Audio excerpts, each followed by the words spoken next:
सबको नमस्कार। आज हम चर्चा करेंगे अनुसंधान की जो प्रविधियां हैं तथ्य संकलन की, उनमें अनुसूची विधि पर।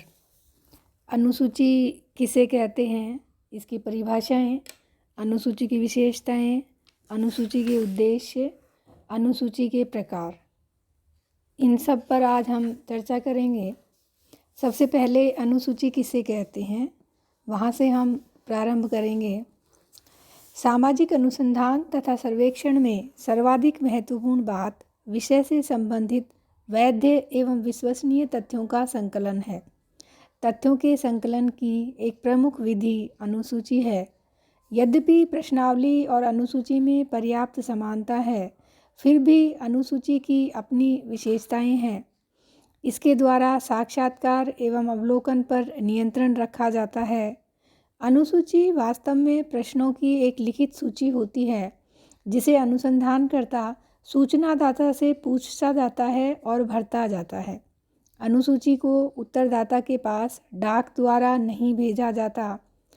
प्रश्नावली में आने वाले दोषों को दूर करने के लिए भी अनुसूची विधि का प्रयोग किया जाता है। अनुसूची प्राथमिक तथ्यों का संकलन करने की एक ऐसी विधि है जिसमें अवलोकन, साक्षात्कार तथा प्रश्नावली तीनों ही विधियों की विशेषताओं एवं गुणों का समन्वय पाया जाता है। अनुसूची के माध्यम से वैयक्तिक मान्यताओं, सामाजिक अभिवृत्तियों, विश्वास, विचार, व्यवहार प्रतिमान, समूह के व्यवहार, आदत तथा जनगणना आदि से संबंधित तथ्यों का संकलन किया जाता है। इसके द्वारा संग्रहित तथ्यों में एक रूपता लाकर उनका गुणात्मक एवं संख्यात्मक मापन सरलता से किया जा सकता है। यही कारण है कि वर्तमान में सामाजिक सर्वेक्षण एवं अनुसंधान में अनुसूची का प्रयोग दिनों दिन बढ़ता ही जा रहा है। सूचना की सहजातीयता के लिए आवश्यक है कि सभी क्षेत्रीय कार्यकर्ता समान प्रश्न पूछें एवं एक ही प्रकार की सूचनाएं एकत्रित करें, जिसके लिए अनुसूची एक प्रमुख उपकरण है। अनुसूची एक फारम के रूप में होती है, जिसमें अध्ययन विषय से संबंधित प्रश्न एवं सारणियाँ होती हैं, जिसे क्षेत्रीय कार्यकर्ता सूचनादाता से पूछकर या व्यक्तिगत रूप से अवलोकन करके भरता है। अनुसूची की विभिन्न जो समाजशास्त्री हैं उन्होंने परिभाषा दी हैं, उन परिभाषाओं पर हम चर्चा करें तो बोगार्डस के अनुसार अनुसूची उन तथ्यों को प्राप्त करने की एक औपचारिक विधि है जो स्थूल रूप में होते हैं तथा जिन्हें सरलता से देखा जा सकता है। इस प्रकार अनुसूची अध्ययनकर्ता द्वारा स्वयं ही भरी जाती है। दूसरी परिभाषा गुडे एवं हॉट के अनुसार अनुसूची उन प्रश्नों के एक समूह का नाम है जो साक्षात्कारकर्ता द्वारा किसी दूसरे व्यक्ति से आमने सामने की स्थिति में पूछे और भरे जाते हैं। ये कुछ परिभाषाएं हैं जो विभिन्न समाजशास्त्रियों ने दी हैं।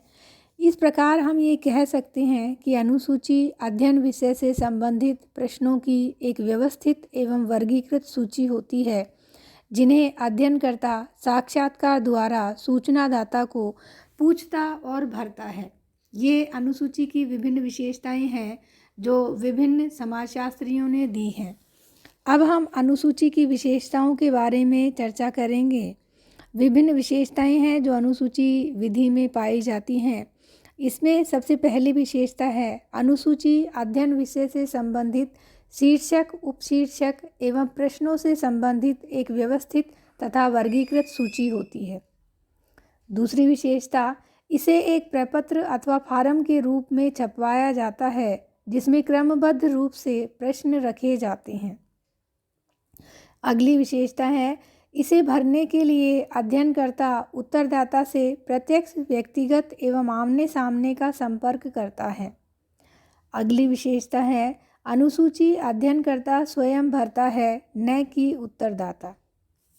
नेक्स्ट है, अनुसूची में साक्षात्कार, अवलोकन एवं प्रश्नावली तीनों विधियों की विशेषताओं का समन्वय पाया जाता है।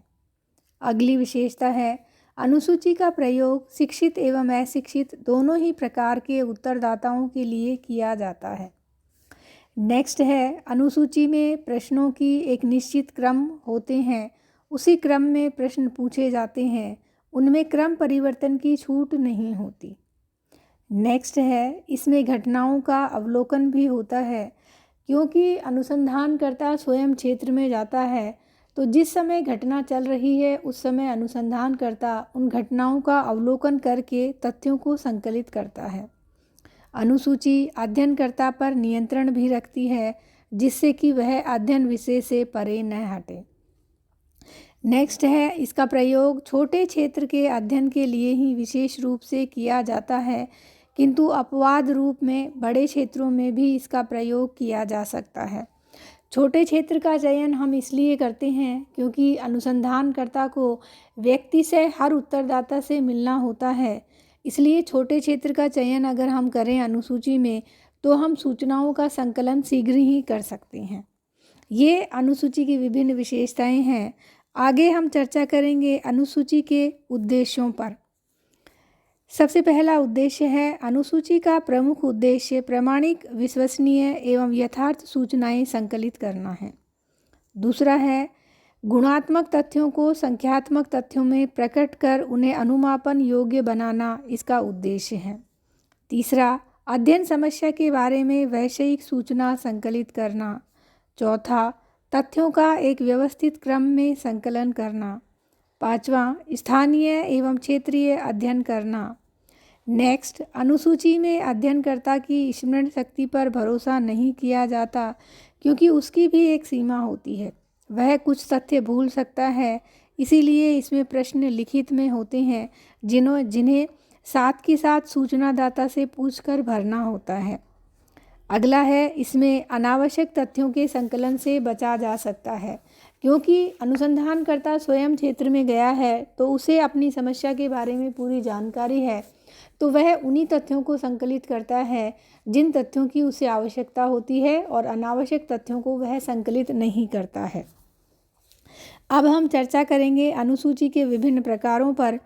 जो अनुसूची के विभिन्न प्रकार हैं, किस प्रकार से किस समस्या के लिए हमें किस प्रकार की अनुसूची बनानी है, इन सब प्रकारों में हम अनुसूची के प्रकारों को शामिल करेंगे। सबसे पहला प्रकार है अवलोकन अनुसूची। इस प्रकार की अनुसूची का प्रयोग अध्ययनकर्ता अपने अवलोकन को लिखने के लिए करता है। इसमें वह सूचनादाता से प्रश्न नहीं पूछता, वरन घटनाओं का अवलोकन करके स्वयं ही प्रश्नों के उत्तर को भर देता है। इस प्रकार से यह अवलोकन पथ प्रदर्शिका होती है। यह अनुसंधानकर्ता पर नियंत्रण रखती है और उसे किस प्रकार की सूचनाएं संकलित करनी है इसका मार्गदर्शन भी करती हैं। इस प्रकार की जो अनुसूची होती है यह अनुसंधानकर्ता को पुनः स्मरण की शक्ति प्रदान करती है। यह विषयात्मक अभिलेख को संभव बनाती है, प्रमापीकरण में सहायता करती है, विषय क्षेत्र को सीमित करने एवं आवश्यक तथ्यों पर ध्यान देने में सहायक होती है। इस प्रकार से हम अवलोकन अनुसूची का निर्माण करते हैं। दूसरा जो प्रकार है अनुसूची का वह है मूल्यांकन अनुसूची। इस प्रकार की अनुसूची में जो विषय है उस विषय के बारे में लोगों की अभिवृत्ति, रुचि, राय, विश्वास तथा अनुमति आदि के सांख्यिकीय मापन हेतु इसका प्रयोग किया जाता है। सामाजिक समस्याओं एवं घटनाओं का मूल्यांकन, गुण निर्धारण तथा तुलनात्मक क्षमता जांचने के लिए भी अनुसूचियों का प्रयोग किया जाता है। समाजमितीय अध्ययनों, समाजशास्त्र एवं मनोविज्ञान में भी इसका काफ़ी प्रयोग हुआ है। इसमें सूचनादाता की पसंद, नापसंद तथा पक्ष और विपक्ष के विचारों को जाना जाता है। नेक्स्ट है प्रलेख अनुसूची। श्रीमती पी.वी. यंग के अनुसार इन अनुसूचियों का उपयोग ऐसी सामग्री का आलेखन करने के लिए किया जाता है जिन्हें विभिन्न प्रकार के प्रलेख, व्यक्तिगत जीवन, इतिहास तथा अन्य सामग्री से प्राप्त किया जाता है। इस प्रकार की अनुसूचियों का उपयोग लिखित प्रलेखों जैसे आत्मकथा, डायरी, सरकारी तथा गैर सरकारी दस्तावेज आदि से प्रश्नों का उत्तर प्राप्त करने के लिए किया जाता है। इस प्रकार की अनुसूचियों का प्रयोग किसी विषय की प्रारंभिक जानकारी प्राप्त करने के लिए किया जाता है, जिनके बारे में लिखित प्रलेखों से सूचनाएं मिलने की संभावनाएं हों। ये नेक्स्ट स्वरूप है जिसे हम प्रलेख अनुसूची कहते हैं। जो भी लिखित प्रलेख पहले से उपलब्ध हैं, विभिन्न संग्रहालयों में संग्रहित हैं, अगर हमें उनसे अध्ययन करना है तो उसके लिए हम प्रलेख अनुसूची का निर्माण करते हैं। अगला स्वरूप है संस्था सर्वेक्षण अनुसूची। श्रीमती पी.वी. यंग के अनुसार किसी संस्था के समक्ष उत्पन्न होने वाली अथवा उसमें विद्यमान समस्याओं का निरीक्षण करने के लिए इस प्रकार की अनुसूचियों का प्रयोग किया जाता है। इनके द्वारा किसी संस्था के विशेष पक्ष, उसकी आंतरिक एवं बाह्य समस्याओं तथा कार्यकलापों का अध्ययन किया जाता है। जनगणना के लिए इसी प्रकार की अनुसूचियों का प्रयोग किया जाता है। इस प्रकार की अनुसूचियों में पंचायत, सहकारी समिति, शिक्षण संस्था तथा जेल, ये कुछ संस्थाएं हैं। इन संस्थाओं की कार्यप्रणाली का अध्ययन सरलता से किया जा सकता है। तो अगर हम किसी संस्था का अध्ययन करते हैं तो उस संस्था का सर्वे करने के लिए इस प्रकार की अनुसूचियों का निर्माण किया जाता है। नेक्स्ट है साक्षात्कार अनुसूची। इस प्रकार की अनुसूचियों में सूचनाएं प्रत्यक्ष साक्षात्कार के द्वारा एकत्रित की जाती है। इनमें निश्चित प्रश्न तथा खाली सारणियां दी हुई होती हैं, जिन्हें साक्षात्कारकर्ता सूचनादाता से पूछता और भर। इसके द्वारा साक्षात्कार को व्यवस्थित एवं क्रमबद्ध किया जाता है। इनसे प्राप्त सूचनाओं का वर्गीकरण एवं सारणीयन बहुत आसान होता है। सहायक सूचनाओं की प्राप्ति, संग्रहित सामग्री की जांच, अध्ययन को आरंभ करने के लिए इस प्रकार की अनुसूची का प्रयोग किया जाता है। इनके द्वारा विश्वसनीय एवं प्रामाणिक सूचनाएं प्राप्त होती हैं।